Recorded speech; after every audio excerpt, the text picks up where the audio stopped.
नमस्कार। आपका अखबार के YouTube चैनल पर आपका स्वागत है। मैं हूं प्रदीप सिंह। भारतीय राजनीति में राज्यपालों यानी महामहिम की भूमिका हमेशा विवादों में रही है। उस दौर में भी जब एक पार्टी की केंद्र और राज्य में सरकारें थीं, और उसके बाद भी जब गठबंधन की सरकारों का दौर आया, और अब भी जब एक पार्टी का शासन है पिछले 9 साल से, लगभग 9 साल से। राज्यपाल जब दूसरी पार्टी यानी जो केंद्र में सत्तारूढ़ पार्टी है उसके अलावा किसी पार्टी के शासन वाले राज्य में नियुक्त किए जाते हैं तो पहले दिन से एक प्रतिद्वंदी के रूप में सत्तारूढ़ दल के मुख्यमंत्री को दिखाई देते हैं। उनको लगता है कि केंद्र ने अपना एजेंट भेजा है हमारी सरकार को डिस्टेबलाइज करने का। इसलिए जब राज्यपाल कोई भी सवाल उठाते हैं, कोई भी जानकारी चाहते हैं, किसी भी मामले में दखल देते हैं तो राज्य सरकार को बड़ा नागवार गुजरता है। उनको लगता है कि ये राज्यपाल का अधिकार नहीं है, हम चुने हुए प्रतिनिधि हैं, हमको लोगों ने मैंडेट दिया है, जनादेश दिया है, हमको सरकार चलाने का आदेश दिया है। राज्यपाल उनकी नज़र में एक्स्ट्रा कॉन्स्टिट्यूशनल अथॉरिटी नज़र आते हैं, जो दरअसल कॉन्स्टिट्यूशनल अथॉरिटी है। अब अलग अलग राज्यपालों के स्वभाव पर भी निर्भर करता है। पहला शुरू करते हैं पश्चिम बंगाल। जब जगदीप धनखड़, जो अब इस समय उपराष्ट्रपति हैं और राज्यसभा के सभापति हैं, वो जब पश्चिम बंगाल के गवर्नर थे तो ममता बनर्जी और उनके बीच में ऐसी लड़ाई चलती थी कि लगता था कि ये जगदीप धनखड़ ही पश्चिम बंगाल में भाजपा के सबसे बड़े नेता हैं। ममता बनर्जी को भाजपा के नेताओं से जितनी चिढ़ थी, जितनी नाराज़गी थी, जितनी जो है प्रतिद्वंदिता थी, उससे ज़्यादा जगदीप धनखड़ से थी। उन्होंने उनके पूरे कार्यकाल में उनको अपमानित करने का कोई अवसर छोड़ा नहीं। राज्यपाल की गरिमा को तार तार कर दिया। राज्यपाल को विश्वविद्यालय में कार्यक्रम में जाने तक से रोका गया, गेट पर ताला लगवा दिया गया। यहाँ इस तरह की घटनाएं हुई। राज्यपाल ने भी कुछ कसर नहीं छोड़ी। उन्होंने भी सरकार को जहाँ जहाँ परेशान कर सकते थे, जहाँ जहाँ सवाल उठा सकते थे, सब उठाए। लेकिन जगदीप धनखड़ साहब जो हैं वो संविधान के बड़े जानकार हैं और बड़े वकील भी रहे हैं। तो उन्होंने ऐसा कोई काम नहीं किया जिसमें संविधान का उल्लंघन होता हो। ममता बनर्जी की इससे चिढ़ और ज़्यादा हो गई। उनको लगता था कि ये जो है काम तो कर रहे हैं हमारे विरोध में, लेकिन इनको पकड़ना इस तरह से मुश्किल है। तो उन्होंने सारी मर्यादाएं छोड़ दी और सीधी लड़ाई में एक तरह से उतर गई राज्यपाल के खिलाफ। जो दार्जिलिंग में बैठक हुई ममता बनर्जी, जगदीप धनखड़ और हेमंत बिश्व शर्मा की, वहाँ से परिस्थिति बदली। जगदीप धनखड़ वो राज्यपाल नहीं रह गए, ममता बनर्जी वो मुख्यमंत्री नहीं रह गई, और पश्चिम बंगाल की राजनीति में एक अजीब तरह का बदलाव आ गया। अब ये समझना मुश्किल है कि कब ममता बनर्जी केंद्र की तरफ झुकी हुई नज़र आती है और कब केंद्र के खिलाफ तनी हुई नज़र आती है। दोनों परिस्थितियाँ चलती रहती हैं। अब नए राज्यपाल आए हैं सीवी आनंद बोस। उनके आने के बाद से ऐसा लग रहा है, शायद ममता बनर्जी कह रही होंगी अपने मन में, कि राम राज्य आ गया है। उनके और ममता बनर्जी के बीच में जिस तरह के सौहार्दपूर्ण संबंध हैं, उससे ऐसा लगता है कि बोस साहब की नियुक्ति ममता बनर्जी ने ही की है, बीजेपी ने नहीं की है। अब समस्या बीजेपी को है पश्चिम बंगाल की। वो कह रहे हैं कि राज्यपाल का ये रवैया ठीक नहीं है, इतनी नज़दीकी मुख्यमंत्री से ये अच्छी बात नहीं है। अब सवाल ये है कि लड़ाई हो तो मुश्किल, दोस्ती हो तो मुश्किल। तो राज्यपाल की तो ये मुश्किल रहेगी, लेकिन पश्चिम बंगाल में अभी राजभवन और मुख्यमंत्री कार्यालय दोनों के बीच में शांति समझौता है। सफ़ेद झंडा लहरा रहा है, कोई किसी पर कोई हमला नहीं कर रहा है। हमला कर रही है भारतीय जनता पार्टी ममता बनर्जी पर भी और राज्यपाल पर भी। अब ये सिलसिला कब तक चलेगा? राज्यपाल इस मोड में कब तक रहेंगे या मुख्यमंत्री इस मोड में कब तक रहेंगी, ये पता नहीं। जब तक कोई ऐसा फैसला, कोई ऐसा निर्देश, कोई ऐसा काम, कोई ऐसा सवाल राज्यपाल नहीं उठाते जो ममता बनर्जी के मन का नहीं हो, तब तक सब ठीक चलेगा। अब आगे बढ़ते हैं, दूसरे राज्य की बात करते हैं। देश की आर्थिक राजधानी मुंबई, महाराष्ट्र की राजधानी मुंबई। महाराष्ट्र के राज्यपाल हैं भगत सिंह कोश्यारी। उत्तराखंड के पूर्व मुख्यमंत्री हैं, भारतीय जनता पार्टी के वरिष्ठ नेता हैं, संघ से आए हुए हैं, ईमानदार व्यक्ति हैं। अपने समय में पार्टी को उत्तराखंड में खड़ा करने बनाने में उनका योगदान रहा है, लेकिन अपने बयानों से हमेशा मुश्किल में रहे। और उद्धव ठाकरे की सरकार जब थी तो उनको परेशान करने का उन्होंने कोई मौका छोड़ा नहीं है। उद्धव ठाकरे ने एमएलसी के लिए जो मनोनीत होते हैं, जो मनोनीत एमएलसीज़ का कोटा होता है, उसके लिए नामों की संस्तुति की कोश्यारी साहब ने होने नहीं दिया। उसको किसी न किसी बहाने टालते रहे, रोकते रहे। आखिर में जब एकनाथ शिंदे और देवेंद्र फडणवीस की सरकार आई तब वो नियुक्ति हो पाई। उसके अलावा मुख्यमंत्री और राज्यपाल के बीच में खतों किताबत लगातार चलती रही। राज्यपाल उनसे सवाल पूछते रहे, वो बदले के रूप में अलग अलग तरह से परेशान करते रहे। राज्यपाल अपने प्रदेश जाने के लिए यानी उत्तराखंड जाने के लिए उन्होंने स्टेट प्लेन मांगा, दिया गया, परमिशन दी गई, लेकिन आखिरी मिनट पर विड्रॉ कर ली गई। ये सब कुछ होता रहा। उद्धव ठाकरे और शरद पवार और कांग्रेस तीनों को इस बात की भी नाराज़गी थी कि उन्होंने अलस सुबह देवेंद्र फडणवीस को मुख्यमंत्री पद की शपथ दिलाई और अजित पवार को उप मुख्यमंत्री पद की, और उनकी नज़र में ये जो है गैर संवैधानिक था। राज्यपाल को ऐसा नहीं करना चाहिए था। लेकिन राज्यपाल के सामने कोई समस्या नहीं आई जब तक उन्होंने छत्रपति शिवाजी के खिलाफ बयान नहीं दिया। खिलाफ तो कहना ठीक नहीं है, उन्होंने जिस लहजे में कहा, जिस तरह से कहा और जो बात कही, वो महाराष्ट्र में कभी स्वीकार हो ही नहीं सकती है। उसकी वजह से बीजेपी को भी परेशानी हुई, केंद्र सरकार को भी। इतनी आलोचना हुई, उनके इस्तीफे की मांग होने लगी। यहाँ तक कि शिवसेना एकनाथ शिंदे गुट जो है उसके सदस्य भी मांग करने लगे कि राज्यपाल का तबादला किया जाए। ये उन्होंने नहीं कहा बर्खास्त किया जाए, लेकिन एमवीए महाराष्ट्र विकास आघाड़ी उनकी बर्खास्तगी की मांग करती रही। प्रधानमंत्री का दौरा हुआ महाराष्ट्र का तो उन्होंने राज्यपाल ने उनसे कहा और बाद में सार्वजनिक रूप से मीडिया को भी बता दिया कि उन्होंने प्रधानमंत्री से कहा है कि उन्हें पद से मुक्त कर दिया जाए। इस बात को 1.5-2 महीने होने जा रहे हैं, लेकिन अभी तक कुछ हुआ नहीं है। वो अपने पद पर बने हुए हैं। तो एक ऐसे राज्यपाल हैं जो पद पर रहना नहीं चाहते। हालांकि ऐसे लोग मिलते नहीं हैं। ज़्यादातर होता ये है कि दूसरी टर्म की आकांक्षा रहती है, लेकिन नरेंद्र मोदी के कार्यकाल में अभी तक मुझे नहीं याद आ रहा है किसी राज्यपाल को दूसरा कार्यकाल मिला हो। तो इसलिए भगत सिंह कोश्यारी को लगता मुझे कि जब तक उनका कार्यकाल पूरा नहीं होता तब तक वो बने रहेंगे। एक राज्यपाल हैं RN रवि, रिटायर्ड पुलिस अधिकारी हैं, बड़े तेज तर्रार पुलिस अधिकारी थे और अब राज्यपाल हैं तमिलनाडु के। उन्होंने तमिलनाडु जाकर डीएमके और ख़ासतौर से एमके स्टालिन जो मुख्यमंत्री हैं उनके लिए बड़ी मुश्किल पैदा की। और उन्होंने कुछ ऐसा काम नहीं किया जैसा धनखड़ साहब कर रहे थे। उन्होंने कोई पॉलिटिकल काम उस तरह का नहीं किया, लेकिन सांस्कृतिक, भाषाई ऐसे मुद्दों पर सरकार को मुश्किल में डालते रहे। अभी हाल ही में बजट सेशन था। बजट सेशन में जो है शुरुआत होती है तो साल की, तो उसमें राज्यपाल का अभिभाषण होता है। उसमें उन्होंने अभिभाषण, जाहिर है कि जो भी सरकार होती है उसका लिखा हुआ होता है, राज्यपाल को पढ़ना पड़ता है। तो राज्यपाल ने कुछ अंश उसके छोड़ दिए।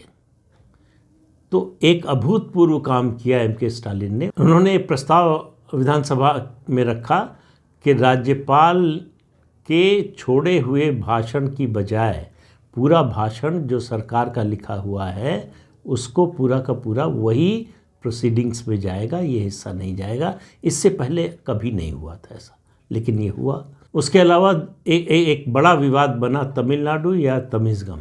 तमिलनाडु पर RN रवि का कहना था कि नाडु का मतलब होता है देश, मतलब ये तमिलनाडु कोई अलग देश नहीं है, इसलिए इसका ज़्यादा बेहतर, ज़्यादा अच्छा नाम होगा तमिज़गम। तमिज़गम का मतलब है तमिल लोग। लेकिन ये डीएमके को अपनी विचारधारा पर हमला जैसा लगा। आपको याद होगा डीएमके एक लंबा समय था जब अलग देश की मांग का आंदोलन चलाता रहा है, तो इसलिए जो है उनको ये लगा कि सीधे हमारी विचारधारा पर हमला हो रहा है। और फिर उन्होंने सवाल उठाया जो कई मामलों में वाजिब भी था। उन्होंने कहा महाराष्ट्र क्या अलग राष्ट्र है, उसका नाम है महाराष्ट्र, उस पर सवाल क्यों नहीं उठाते। इसी तरह से अलग अलग कई राज्यों के नाम लेकर उन्होंने सवाल उठाए कि ये नाम ऐसे क्यों है। मामला यहाँ तक आ गया कि राज्यपाल सरकारी इन्विटेशन में तमिलनाडु की बजाय तमिज़गम लिखने लगे। ख़ासतौर से मकर संक्रांति के कार्यक्रम में उनका जो इन्विटेशन गया वो लिखा हुआ था। वो मामला इतना बढ़ा कि मुझे लगता है शायद केंद्र सरकार ने इंटरवीन किया कि ये मामला अब शांत होना चाहिए।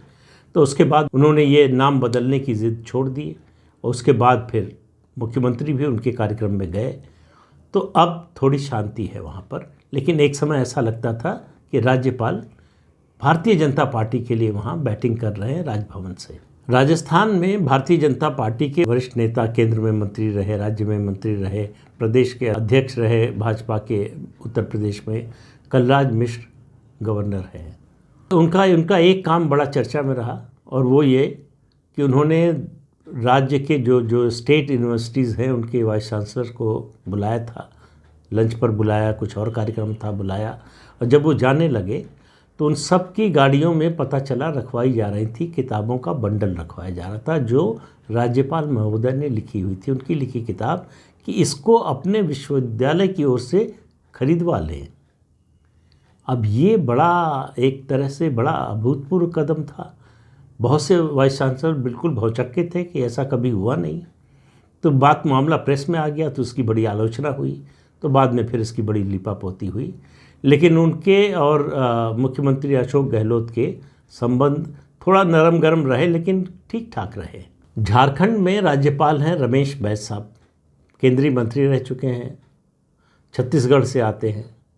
उनके पास एक रिकमेंडेशन है, एक संस्तुति है, एक आदेश है बल्कि कहें, वो है चुनाव आयोग का। चुनाव आयोग की ओर से झारखंड के मुख्यमंत्री हेमंत सोरेन और उनके छोटे भाई के बारे में रिकमेंडेशन है उनकी विधानसभा की सदस्यता को लेकर। उसे चुनौती दी गई थी कि इनकी विधानसभा की सदस्यता रद्द कर दी जाए।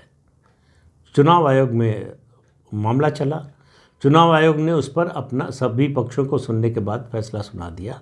वो फैसला क्या है आज तक कम से कम 6 महीने हो रहे हैं, अभी तक किसी को नहीं मालूम। राज्यपाल महोदय अपने राज्य गए थे, छत्तीसगढ़ गए थे, तो वहाँ मीडिया से बात करते हुए उन्होंने कहा कि वो एटम बम है, जिस दिन फोड़ दूंगा तब आपको पता चलेगा कितनी बड़ी खबर है। लेकिन वो एटम बम अभी सुरक्षित है, अभी उसका लिफाफा खुला नहीं है। शायद वो संविधान विशेषज्ञों से सलाह मशविरा कर रहे हों। तो इससे लंबा सलाह मशविरा होने का मुझे नहीं लगता कि भारत के संसदीय इतिहास में कोई जो है दूसरा उदाहरण हो। केरल के राज्यपाल आरिफ मोहम्मद खान साहब का जिक्र करना ज़रूरी है। इन सारे राज्यपालों में मुझे लगता है कि एक समझदार, सुलझे हुए राजनेता और संवैधानिक विशेषज्ञ मुझे लगता है आरिफ मोहम्मद खान है। सरकार भाजपा की वैचारिक विरोधी या कहें वैचारिक दुश्मन है एक तरह से केरल की सरकार सीपीएम की। पिनराई विजयन से उनके अच्छे संबंध नहीं रहे, लेकिन उन्होंने एक भी ऐसा कदम, एक भी ऐसा काम नहीं किया कि पिनराई विजयन कह सकें कि उन्होंने संविधान का या नियम का उल्लंघन किया। उनके फैसले के खिलाफ जब भी सरकार अदालत गई, वहाँ से आरिफ साहब का फैसला ही सही माना गया। तो उन्होंने परेशान तो बहुत किया है मुख्यमंत्री को, लेकिन उनके फैसले के पीछे कोई राजनीतिक मंशा जो है वो नहीं बताई जा सकती। आरोप लगाने को कोई कुछ भी लगा सकता है, लेकिन जिस तरह से उन्होंने काम किया है जब से उनकी नियुक्ति हुई है, वो एक तरह से आदर्श है कि राज्यपाल को किस तरह से काम करना चाहिए। तेलंगाना की राज्यपाल हैं तमिलसाई सौंदरराजन। उनके बीच और मुख्यमंत्री के बीच ऐसा 36 का आंकड़ा है, मुख्यमंत्री न इस देश के प्रधानमंत्री को रिकॉग्नाइज करते हैं न अपने राज्य के राज्यपाल को। उन्होंने गणतंत्र दिवस का जो समारोह राजभवन में होता था जिसमें राज्यपाल मुख्य अतिथि होते थे, उसको भी रद्द करने का आदेश दिया। मामला कोर्ट में गया, हाई कोर्ट ने कहा कि जैसे होता था, जो प्रोटोकॉल है उसके मुताबिक कार्यक्रम होगा। तो मुख्यमंत्री उसमें गए ही नहीं। ये देश के अकेले मुख्यमंत्री हैं जो हर प्रोटोकॉल को तोड़ने के लिए मशहूर है। प्रोटोकॉल ये है कि प्रधानमंत्री अगर किसी प्रदेश में जाते हैं तो उस प्रदेश का मुख्यमंत्री, वो चाहे जिस पार्टी का हो, चाहे जिस विचारधारा को हो, प्रधानमंत्री को रिसीव करेगा एयरपोर्ट पर। लेकिन पिछले 4-5 यात्राओं में ऐसा हुआ है कि केसीआर यानी के चंद्रशेखर राव प्रधानमंत्री नरेंद्र मोदी को रिसीव करने नहीं गए। शुरू में थोड़ी शर्मा शर्मी थी तो बाहर चले गए कि हम हैं नहीं, पहले से कार्यक्रम था। हालांकि ये ज़रूरी है, अगर आपका कार्यक्रम है तो रद्द करके आइए। लेकिन अब शहर में रहते हुए, राज्य में ही नहीं शहर में रहते हुए प्रधानमंत्री को रिसीव करने नहीं जाते। राज्यपाल के हर दौरे पर सवाल उठाते हैं, राज्यपाल कुछ भी करे उस पर सवाल उठाते हैं। तो ये एक मामला है जो बिल्कुल उल्टा है। राज्यपाल परेशान करे ऐसा नहीं है, मुख्यमंत्री राज्यपाल को परेशान कर रहे हैं ऐसा मामला है। और आखिर में दिल्ली के उपराज्यपाल की बात किए बिना बात पूरी नहीं होगी। दिल्ली के उपराज्यपाल जो काम कर रहे हैं, मुझे लगता है आम आदमी पार्टी जैसी सरकार से निपटने के लिए बड़ा ज़रूरी है। एक दूसरा, राजनीति में व्याप्त सरकारी भ्रष्टाचार को रोकने के लिए ज़रूरी है। तो मेरी नज़र में अब तक जितने उपराज्यपाल हुए दिल्ली के, उनमें बेहतरीन उपराज्यपाल हैं। ईमानदार व्यक्ति, अपने काम से काम रखने वाले, और कोई पॉलिटिकल बयान देते नहीं, किसी अनावश्यक कंट्रोवर्सी में अपनी ओर से नहीं फंसते। लेकिन आम आदमी पार्टी और अरविंद केजरीवाल उनसे परेशान है, हल्का है। उनको समझ में नहीं आ रहा है कि उनसे निपटे कैसे। जहाँ भी उनको गड़बड़ी दिखाई देती है, भ्रष्टाचार दिखाई देता है, तुरंत जांच के आदेश दे देते हैं। बस उससे ज़्यादा उनसे कोई मतलब नहीं। जांच हो, जांच एजेंसी तय करे कि ये इसमें घपला हुआ है, भ्रष्टाचार हुआ है, नहीं हुआ है तो कौन जिम्मेदार है। लेकिन वो कोई भ्रष्टाचार का मामला नज़रअंदाज करने को तैयार नहीं है। ये दिल्ली के उपराज्यपाल सक्सेना साहब की विशेषता है। मुझे लगता है कि अगर 2014 में केंद्र में नरेंद्र मोदी की सरकार बनने के बाद दिल्ली के एलजी बन गए होते तो शायद आम आदमी पार्टी की सरकार आ भी न पाती, क्योंकि इससे पहले जो उपराज्यपाल हुए वो दरअसल आम आदमी पार्टी के समर्थक जैसे थे, उनका साथ देने वाले थे, उनके साथ मिलकर काम करने वाले थे। सत्ता में जब आम आदमी पार्टी नहीं थी तब भी, और सत्ता में आने के बाद भी। तो राज्यपालों की ये जो गतिविधियां हैं, ये दरअसल कई मामलों में, कई राज्यों में राजनीतिक चर्चा या राजनीतिक दलों की गतिविधियों से ज़्यादा चर्चा में रहती हैं। अब ये कितना संविधान सम्मत है, कितना नैतिक है, कितना इसमें सही है, कौन सा पक्ष सही है, कौन सा पक्ष गलत है, ये तय करना बहुत आसान नहीं है। बात कुल मिलाकर आती है कि लोगों की धारणा क्या है, लोग इसके बारे में क्या सोचते हैं। उसी से तय होगा कि ये सिस्टम किस तरह से काम कर रहा है, अच्छी तरह से या कुछ समस्या है। तो इस अंक में इतना ही। अगले अंक में फिर मिलेंगे किसी नए मुद्दे के साथ। तब तक के लिए अनुमति दीजिए। आपसे अनुरोध है कि ये चैनल देखिए, शेयर कीजिए, लाइक कीजिए और सब्सक्राइब ज़रूर कीजिए। नमस्कार।